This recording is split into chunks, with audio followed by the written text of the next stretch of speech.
Choisissez d'être heureux. Choisissez d'être heureux. Choisissez d'être heureux.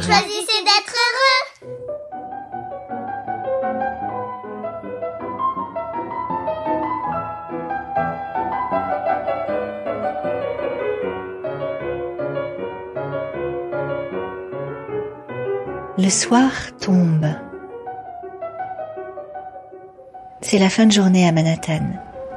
Il n'est pas très tard, mais en décembre, dès 16h, le soir tombe, tranquillement, sur la ville. Les derniers rayons de soleil se glissent furtivement entre les immeubles, et lorsqu'au gré d'un reflet dans l'immeuble d'en face, l'un d'entre eux vient subitement inonder le salon de lumière, c'est comme un petit signe du destin. Une invitation à décoller les yeux de mon écran d'ordinateur pour arrêter la course folle des tâches du quotidien et savourer l'instant. En levant les yeux, je vois la silhouette sinueuse des orchidées qui dansent élégamment dans le rayon de soleil sur le rebord de fenêtre, les pétales roses et blancs traversés par la lumière, comme s'ils avaient, eux aussi, décidé de profiter de cet instant furtif et s'en délectaient impudemment. Et pour la 1000e fois, se dessine derrière les fleurs la façade de l'immeuble d'en face, avec toutes les fenêtres, identiques les unes aux autres et bien sagement alignées.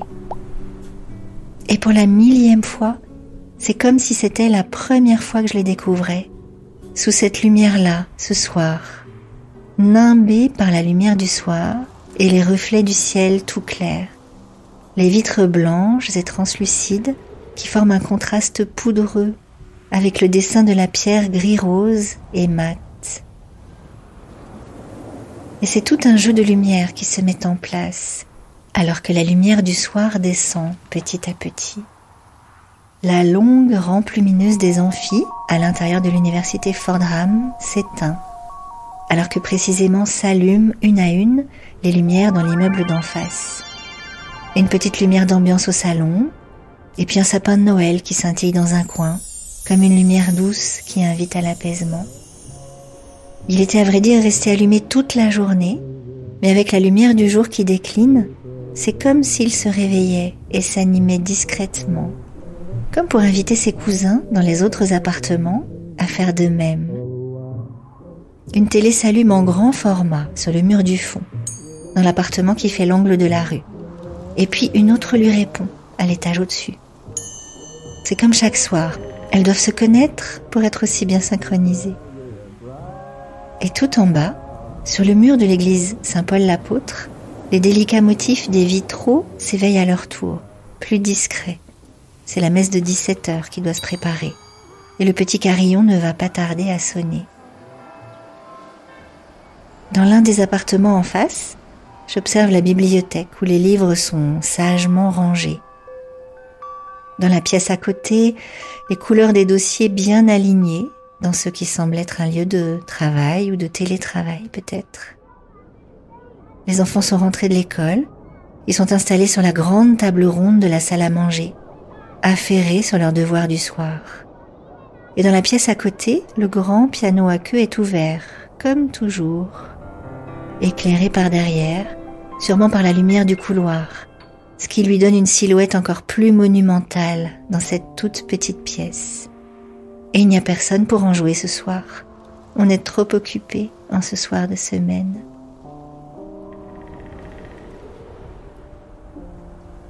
Le ronron du trafic dans la rue monte petit à petit, avec quelques klaxons au feu de la 9e avenue, où un bus, venu prendre les enfants à l'école tout en bas, bloque le carrefour. Une ambulance glisse discrètement vers l'hôpital du Mont-Sinaï, avec son logo dessiné sur le toit du véhicule. Ici, la publicité se vit en 3 dimensions, et on a davantage de chances d'être vu du dessus, par les curieux qui, comme moi, sont le nez à la fenêtre pour regarder tout en bas. Une calèche de Central Park descend paisiblement la 59e rue. Contraste saisissant parmi les voitures vrombissantes et les taxis jaunes qui se glissent entre les fils. Le cheval marche élégamment avec son pompon sur la tête. À son pas fatigué, on sent qu'il laisse glisser la calèche derrière lui, porté par la gravité et la pente de la rue, qui descend tranquillement vers l'Hudson River. Le bruit sec de ses sabots qui claquent sur le bitume et résonne entre les immeubles est comme un petit signal distinctif dans le brouhaha de la ville. Ça y est, c'est le soir, l'heure de ralentir, de clôturer les sujets et de laisser se fermer la journée. Des guirlandes de Noël enveloppent les arbres sur le trottoir tout en bas et leur font comme de grandes silhouettes désespérées qui tendent leurs bras vers le ciel. D'autres guirlandes lumineuses, jaunes et scintillantes, ornent la grille de l'école. Des guirlandes toutes simples, sobres. Il y a déjà tellement de lumière partout qu'il n'est pas utile d'en rajouter.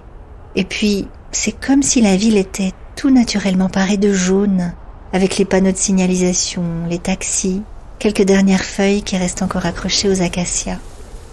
Et pour parfaire le tout, quelques lumières de Noël, jaunes elles aussi, sobres et sages dans ce quartier paisible. Le food truck tout en bas sur le trottoir, c'est lui aussi habillé pour Noël.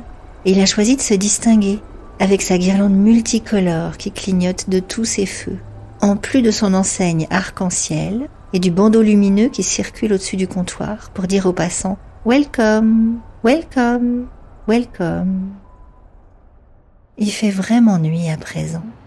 Toutes les fenêtres allumées sur les immeubles en face font comme un damier à la géométrie mystérieuse. Et si j'appuie sur la fenêtre en haut à gauche, pour compléter la diagonale, va-t-elle s'allumer elle aussi? Ou déclencher une autre lumière peut-être? C'est fou comme cette atmosphère féerique peut réveiller notre âme d'enfant.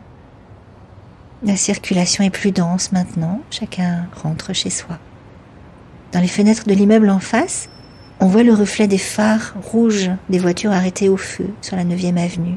Et puis lorsque le feu passe au vert, les voitures semblent s'éloigner dans le reflet lui-même, plus près ou plus loin, tout n'est qu'illusion finalement. Et dans cette ville qui ne dort jamais, qui saurait dire où commencent les choses, le soir ou le matin, ni où elles s'achèvent, le matin ou le soir? En regardant vers les étages supérieurs, les fenêtres me semblent de plus en plus petites, et la vue doit y être de plus en plus large, vers l'Hudson River, vers Central Park, et sûrement aussi vers les silhouettes lumineuses et si caractéristiques des gratte-ciel de Midtown, vers l'Empire State Building qu'on voit de partout, vers le One Vanderbilt joyeux et créatif, et vers le One World Trade Center, fier et déterminé. Dans ce monde vertical et compétitif, il y a toujours quelqu'un de plus grand, de plus haut, de plus fort ou de plus intelligent. Mais est-ce si important finalement? Chacun sa place, n'est-ce pas? Alors, cette semaine, où que vous soyez, laissez-vous surprendre par les derniers rayons du soleil du jour et accordez-vous une petite pause. Arrêtez-vous quelques instants pour respirer l'air du soir et regardez couler la vie partout autour de nous, de bas en haut, à gauche ou à droite. Il y a tant à voir, à découvrir ou à redécouvrir ce soir. Nul besoin de tout comprendre, bien sûr. Et au moment où l'on tente vainement de faire loger dans notre journée tout ce que l'on n'a pas eu le temps de terminer, peut-être que l'essentiel a déjà été accompli, puisque tout est déjà là. Très belle journée à vous, et choisissez d'être heureux.